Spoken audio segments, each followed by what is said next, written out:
Khalifah-Khalifah Abbasiyah yang terkenal dan kebijakan pemerintah Abbasiyah.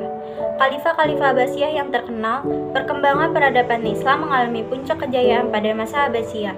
Keadaan itu terjadi karena peran khalifah dan kebijakan mereka tetapkan. Khalifah yang membuat kebijakan dan menjadi khalifah pertama melaksanakan kebijakan tersebut adalah Khalifah Harun ar-Rasyid dan putranya Al-Ma'mun. Mereka berdua adalah pembuat kebijakan tentang kewajiban talabul ilmi dan mereka sangat cinta ilmu. Terdapat beberapa khalifah terkenal di antaranya. 1. Abu Ja'far al-Mansur. Beliau dikenal sebagai khalifah yang cerdas dan tegas. Dialah yang menetapkan 7 kebijakan khalifah yang menjadi pedoman pemerintah Bani Abbasiyah. 7 kebijakan ini dianalisa oleh para ahli sejarah mampu menjadi penyokong, pendorong, dan memberi motivasi besar dalam perkembangan ilmu pengetahuan di Bani Abbasiyah. Pada masa pemerintahan Abu Ja'far, kerajaan besar di Selat Bosporus dapat ditaklukkan oleh pasukan Islam dan Ratu Irene sebagai penguasa wilayah itu takut dan membayar upeti yang banyak pada Abu Ja'far al-Mansur.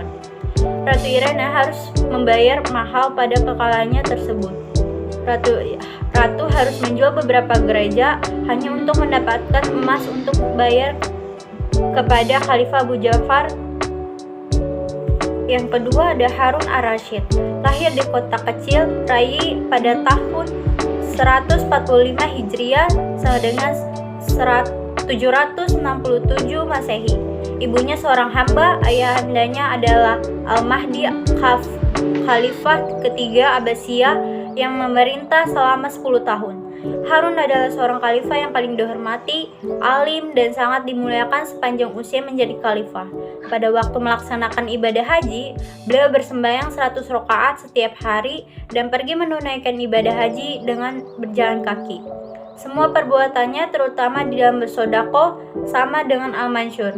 Beliau sangat rahim dan pemurah berhubungan dengan harta benda yang dimilikinya.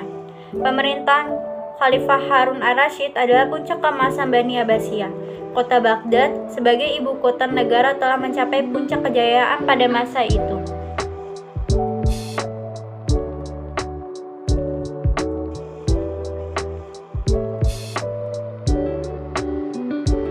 Al-Muqtasim.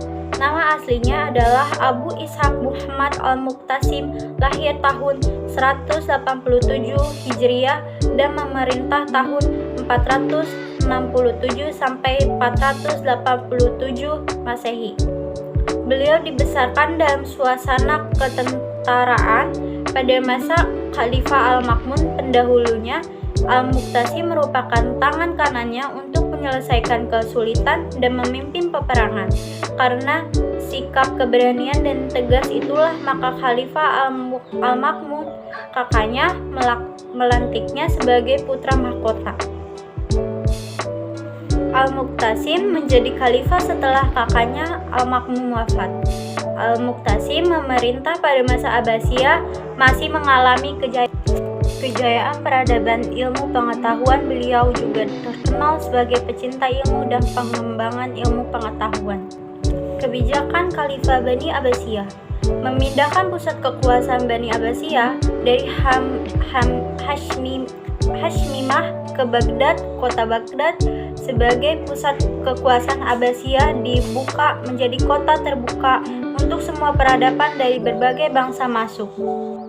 Hal ini dilakukan oleh para khalifah melihat pengalaman pola pengembangan budaya dan ilmu masa Bani Umayyah yang bersifat Arab oriented. Akibatnya adalah budaya dan ilmu pengetahuan menjadi lambat berkembang. Ilmu pengetahuan dipandang sebagai suatu yang sangat mulia dan berharga. Para khalifah adalah orang-orang yang sangat mencintai ilmu dan membuka kesempatan ilmu pengetahuan seluas-luasnya. Rakyat diberi beban berpikir serta memperoleh hak asasinya dalam segala bidang, seperti akidah, ibadah, filsafat, dan ilmu pengetahuan. Para menteri keturunan Persia diberi hak penuh untuk menjalankan pemerintahan, sehingga mereka memegang peranan penting dalam memajukan kebudayaan dan ilmu pengetahuan. Berkat usaha Khalifah Abbasiyah yang sungguh-sungguh dalam membangun ekonomi Islam, pemerintahan Abbasiyah memiliki perbendaharaan harta yang cukup melimpah di Baitul Ma'al hasil rampasan perang dari kemenangan peperangan. Dalam pengembangan ilmu pengetahuan, para khalifah banyak yang mendukung perkembangan ilmu pengetahuan, sehingga banyak buku-buku yang dikarang oleh ilmuwan dalam lembaga-lembaga ilmu pengetahuan yang dibangun untuk memfasilitasi kegiatan masyarakat dalam menimba ilmu pengetahuan.